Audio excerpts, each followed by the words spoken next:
A estrada de terra levantava uma nuvem fina que brilhava como pó de ouro sob o sol, que já se preparava para ir embora. Manuel apertou a alça da mala contra o corpo e sentiu o peso de anos fora e de memórias que nunca o abandonaram. Na outra mão, um buquê de margaridas amarelas, ainda viçosas, compradas na rodoviária, flores que a mãe sempre gostara de arrumar em copos d'água no peitoril da janela. O uniforme havia ficado no baú do passado.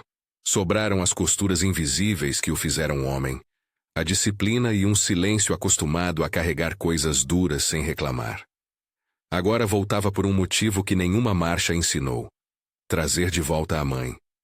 Ao virar a última curva do vilarejo, reconheceu a casa antes mesmo de ver o portão. A cerca estava torta, a tinta descascada, e o vento carregava um cheiro de pó, café frio e um pouco de esquecimento. Aproximou-se devagar, como quem não quer quebrar algo frágil demais. A porta da frente estava entreaberta. Quando empurrou o portal, a voz que o recebeu foi de Dario, o irmão mais velho, cortante e curta. Manuel, não esperava você tão cedo. Não, a mãe não está aqui. A negação veio sem surpresa, com a mesma frieza que Manuel sentira em cartas e telefonemas evitados. Dario olhou para a mala, depois para as margaridas, e desviou o olhar como quem evita um espelho. Por um segundo, Manuel pensou em obedecer ao instinto militar de recuar e planejar. Mas havia algo no modo como a casa parecia ter encolhido que o fez ficar. Prometeu a si mesmo, ali mesmo, com o sol entrando pela porta entreaberta: eu a encontro. Ele não sabia como, mas não descansaria até saber. Se essa história está falando com você, comenta de onde está ouvindo. Sua cidade, seu estado. Fique comigo até o fim dessa estrada. Manuel deixou as margaridas no banco da cozinha. Um gesto pequeno que o ancorou. E foi procurar por pistas. As gavetas revelaram papéis amarelados, contas, a ruga de um cartão postal esquecido. Nada que respondesse pela ausência de Rosa. Foi então que alguém bateu na janela da cozinha, discreta e insistente. Dona Adela, a vizinha que alimentava galinhas e memórias do tempo em que as ruas eram de terra batida e as portas se abriam sem medo. Dona Adela apareceu com os braços cruzados e olhos que queriam tanto cuidar quanto não se meter demais. Ela contou o que já não era segredo para o vento. Rosa, há semanas, não vivia mais naquela casa. Havia rumores, sussurros que se espalham como fumaça em vilarejos. Dario e Melissa, a nora, tinham discutido na frente da rua. Naquela noite, disse a vizinha com voz baixinha, Rosa saiu, e parecia que não havia para onde ir. Alguns dizem que foi ela mesma que pediu para ir embora. Outros cochichavam sobre uma briga, portas batendo, ordens e lágrimas. Dona Adela falou como quem tenta colocar remendo em pano rasgado. Ninguém merece ficar na rua, meu filho. Ninguém. O relato de Dona Adela não foi o fim das perguntas. Foi a corda que começou a puxar fios. Manuel caminhou até o mercado da praça, porque onde há pessoas trabalhando há também histórias que se repetem em vozes diferentes. O vendedor do mercado, que sempre oferecera troco e conversa, lembrou-se de Rosa comprando pão cedo, com a sacola de tecido, sempre com um sorriso para quem fosse merecer. Mas também contou que havia uma vez, sentada num banco debaixo da sombra da igreja, com os olhos fechados como se descansasse, ou esperasse. Seguindo pistas, Manuel caminhou pelas ruas que, na sua infância, tinham sido palco de jogos e risos. Cada esquina carregava ecos, o gemido de uma cadeira de balanço, o cheiro do café que a mãe fumegava nas manhãs, um apito de menino que ainda jogava bola na rua. Naqueles passos, as lembranças eram mapas. Chegou ao banco perto do cais do riacho, onde o chapéu de palha de um pescador balançava. E entre o cheiro de capim e de terra molhada, encontrou Rosa. Ela dormia sentada, encostada num morrinho de pedras, coberta por um xale que havia perdido a cor. O sol tocava os cabelos brancos dela, e a cena parecia uma fotografia esquecida pelo mundo. Quando Manuel se aproximou, parou por um momento só para olhar. Os olhos dela, que um dia o acompanharam nas febres da infância, Abriram-se lentos. O reconhecimento veio como uma onda que parte a praia. Ela sorriu, e uma alegria trêmula encheu o rosto enrugado. Manuel! A voz dela foi uma pétala secando ao vento. Você voltou. Aquele encontro não foi dramático em gritos. Foi íntimo, como se o tempo tivesse feito uma pausa para que dois corações acertassem o compasso. Manuel deixou a mala no chão, tirou as margaridas e ofereceu-as com mãos que tremiam de contenção. Ao toque dele, Rosa segurou os dedos com força de quem conhece a alma do filho sem precisar palavras. O dispensário da vila não tinha grandes aparelhos, mas havia um médico atencioso e um olhar de humanidade que fazia o trabalho. Ele foi cuidadoso, examinou-lhe as mãos calejadas e lhe ofereceu um remédio para as dores e um conselho para o sono. Rosa agradeceu com a modéstia de sempre, murmurando que se sentia apenas cansada. Manuel, porém, sentiu o alicerce da velha casa desmoronar sob os passos dele. Como tinha sido possível a família deixar que isso acontecesse? Como Rosa fora empurrada para as ruas, sem ao menos a família garantir um abrigo? Trouxeram Rosa para uma casinha pequena, alugada com a economia que Manuel conseguira juntar entre soldos e horas de serviço. Não era luxo, mas havia cama limpa, um fogão que se aquecia rápido e um copo onde as margaridas puderam ficar. Nos primeiros dias, tudo lançou sombras novas e luzes antigas.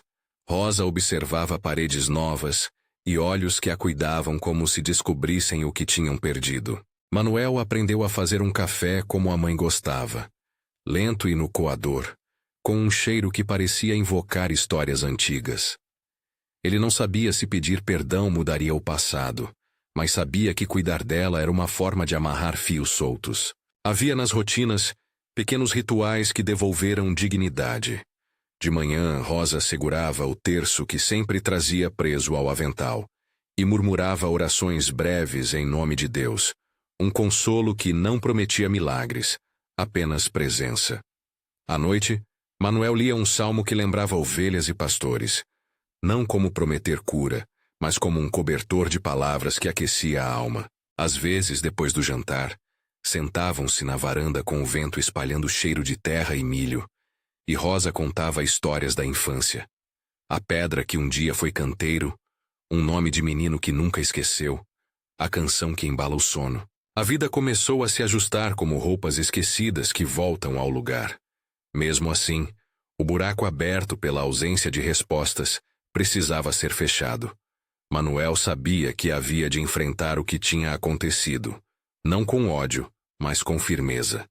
A responsabilidade de Dário e Melissa pesava. Não queria humilhar, não queria vingança.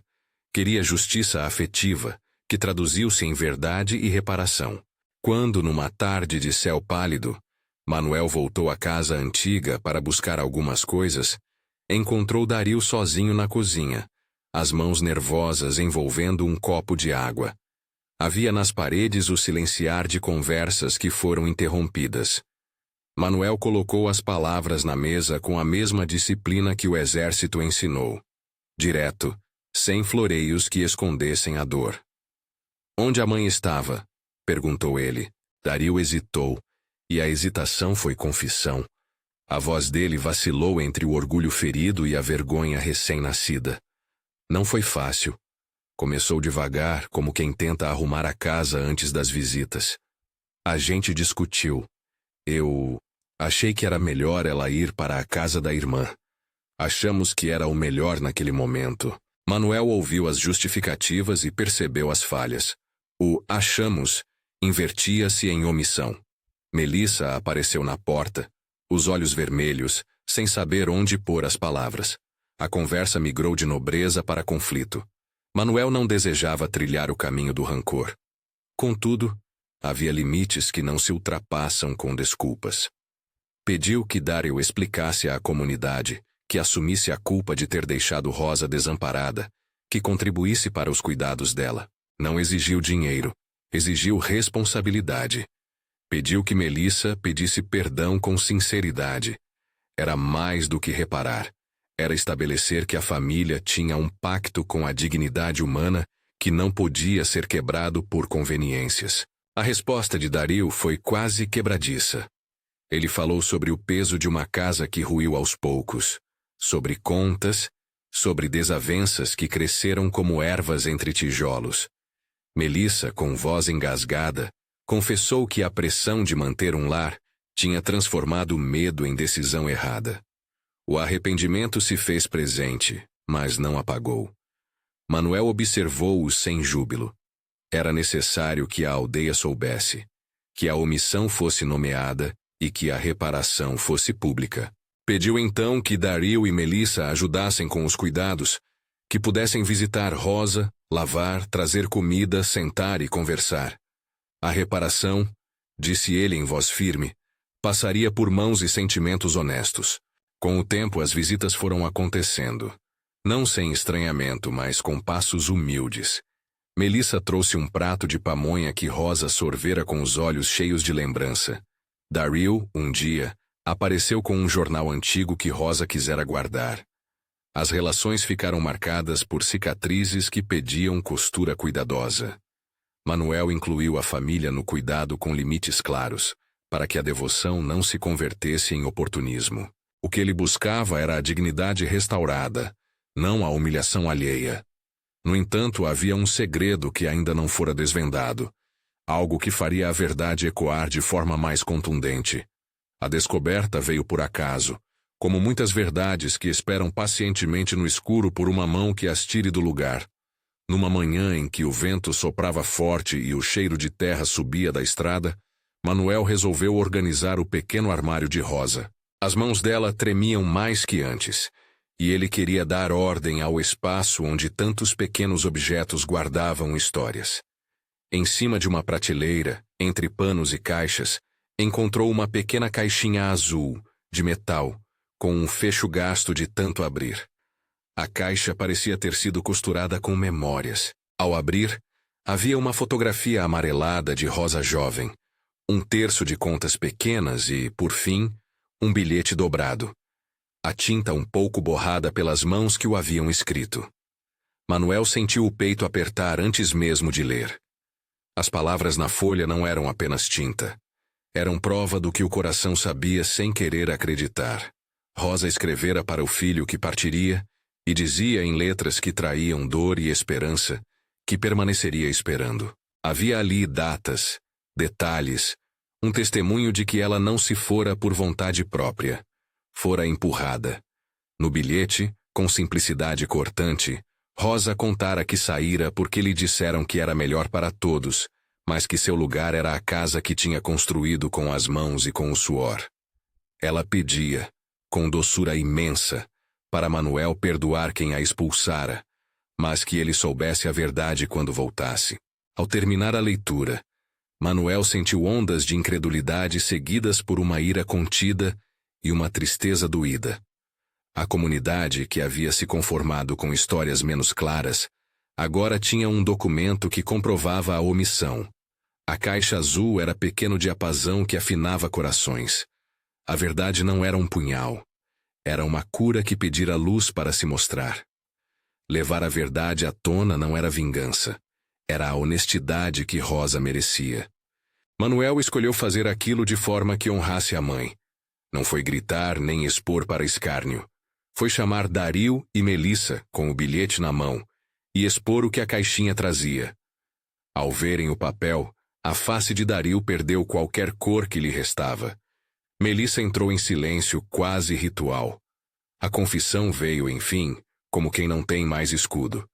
Sim, eles pediram. Sim, empurraram Rosa para longe, com a desculpa de problemas que justificavam a crueldade. Arrependimento viria com lágrimas e mãos trêmulas, mas as palavras não podiam desfazer os passos dados. Manuel ouviu, e no silêncio que se seguiu, pediu que se responsabilizassem. Pediu que assumissem o que era humano e justo. Que cuidassem dela, que participassem do funeral se ela morresse, que não repetissem a omissão. Não exigiu que vivessem a culpa como punição eterna. Exigiu que a reparação fosse feita. O perdão, ele sabia, não era um selo que apagara a falta, mas uma escolha que liberta ambos, o ofendido e o ofensor, do peso que corrói o peito. Havia, ali, uma oportunidade de reparar a dignidade perdida. Nos meses seguintes, a vida se desenrolou em pequenos milagres cotidianos. Não milagres de prensa e luz, mas de atenção e cuidado. Rosa recuperou alguns fios de alegria. Voltava a contar histórias da infância, apontava o desenho de certas nuvens e lembrava os nomes das flores. Manuel plantou uma pequena erva ao lado da casa, e eles colheram folhas para o chá. A comunidade, pouco a pouco, fez o que podia. A padaria deixou um pão a mais na semana. A costureira ajustou a roupa de Rosa sem cobrar, e até alguns meninos varreram a frente da casa como se reparassem parte do que fora feito. Em uma tarde particularmente calma, Rosa pediu que Manuel lesse um salmo com ela. Ele sentou-se na cama com o bilhete ainda guardado no bolso, e leu com a voz que a velhice havia convidado ao silêncio. Palavras sobre caminhos e guardas, sobre descanso e confiança. Não se tratava de promessa de que nada de triste viria. Tratava-se de reafirmar que alguém maior sustentava passos pequenos. Ao terminar, Rosa apertou a mão dele e sussurrou: "Obrigada por ter voltado." Manuel respondeu com uma oração curta simples: "Senhor, dá-me forças para ser digno do cuidado que recebo, que eu saiba honrar a história dela." Os meses trouxeram também recordações que se entrelaçavam com o presente. Encontravam às vezes pequenas pedras lavadas no riacho. Rosa as chamava de pedras guardadas, e dizia que cada uma era um nome, um dia, uma história. Numa caixa azul menor, não a da confissão, mas outra recolhida entre os pertences, acharam um relicário com o retrato do pai que Manuel nunca conhecera. Em noites de chuva, a casa enchia de memórias que aqueciam mais que o fogão. Mesmo com os dias mais suaves, havia uma fragilidade que não se podia ocultar. Rosa envelhecia. Numa madrugada, Manuel acordou para encontrá-la pálida e com respiração lenta. Chamou o médico do dispensário, que veio com a compaixão que só quem trabalha com o sofrimento conhece. Após exames e conversas medidas, o médico falou com a clareza que ninguém quer ouvir. O corpo cede, mas havia paz possível. Preparou o terreno para que os últimos dias fossem de serenidade. Manuel não teve milagres. Teve presença. Rosa pediu para que, no fim, sua despedida fosse simples. Queria que mandassem flores, que levassem pão, que alguém lesse o salmo que tanto repetira em voz baixa. Pediu também que ninguém fizesse da sua morte palco de ódio contra Dario e Melissa. Eles precisam aprender, assim como eu aprendi a esperar, disse ela com um sorriso cansado. Manuel prometeu com as mãos firmes sobre as dela que honraria o pedido. Nos dias finais, a vila parecia se reunir em silêncio. Algumas pessoas iam até a janela, outras batiam na porta e saíam com os olhos molhados. O enterro foi feito de forma humilde e digna. A casa se encheu de vozes baixas, de memórias partilhadas e de canções que Rosa gostava. Manuel falou no sepultamento com a fala que a vida militar tinha afinado em coragem e em compaixão. Contou, sem jagunçar acusações, sobre a mulher que havia esperado, sobre a caixa azul que provou o que o coração já sentira. Lembrou que dignidade é mais do que uma casa. É um pacto de cuidado que as famílias e a comunidade assumem. Perdoar não apaga, disse ele olhando para os rostos presentes, mas liberta. Exigir justiça afetiva não é punir, é proteger quem não pode mais se proteger. As pessoas ouviram e reconheceram que a omissão fora um erro que poderia se repetir se não houvesse vigilância do que é humano. Dario e Melissa deixaram flores no caixão e, com lágrimas, pediram desculpas a quem pudesse ouvir. Manuel lhes deu a oportunidade de se reerguer com ações, não com palavras vazias. A comunidade entendeu que o cuidado com os idosos não é só costume, é mandamento de humanidade. Após o enterro, ficou um silêncio cheio de lições. Manuel continuou vivendo na casinha que vira Cilar. Guardou a caixinha azul num lugar onde pudesse vê-la às vezes e lembrar que a verdade, mesmo pequena e escondida, tem o poder de curar. Ele não pediu que Dario fosse expulso do vilarejo, nem que Melissa fosse lançada ao desprezo. Pediu que se dignificassem, que os atos futuros fossem de cuidado, e, nesta restituição, encontrou um alívio que não é paz sem dor, mas paz com propósito.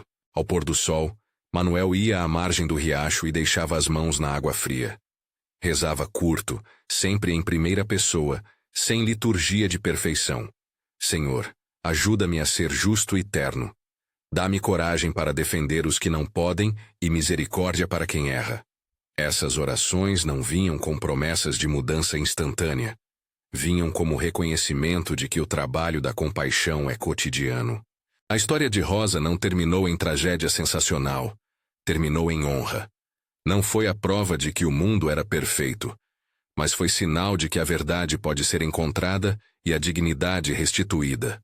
O segredo surpreendente que Manuel descobriu, o bilhete guardado na caixinha azul, a prova de uma espera que não foi vista por muitos, transformou o lamento em ação. A comunidade, por sua vez, aprendeu que fechar os olhos diante do vulnerável é uma escolha que fere a própria alma. Nos meses que se seguiram, Manuel passou a conversar mais com os vizinhos sobre responsabilidades simples. Checar se alguém idoso precisa de remédio, oferecer tempo para ouvir, ajudar com compras. Pequenos gestos que, somados, impediriam que outros bilhetes azuis se tornassem documentos de abandono. Ele sabia que nem todo caso tem caixinha que guarda provas. Às vezes a prova é apenas o silêncio de uma casa vazia. Por isso, seu apelo era ao cotidiano. Ver o outro, perguntar, não adiantar justificativas. Antes de fechar esta história, resta um gesto final. Uma manhã em que Manuel, ajoelhado no pequeno jardim que Rosa tanto gostara, plantou margaridas junto à cerca. Cada flor foi plantada como promessa de vigilância e de memória. Quando terminou, olhou para o céu e fez uma oração curta e sincera. Senhor, que eu nunca me cale diante da dor do irmão. Que eu saiba cuidar como me foi cuidado. Amém.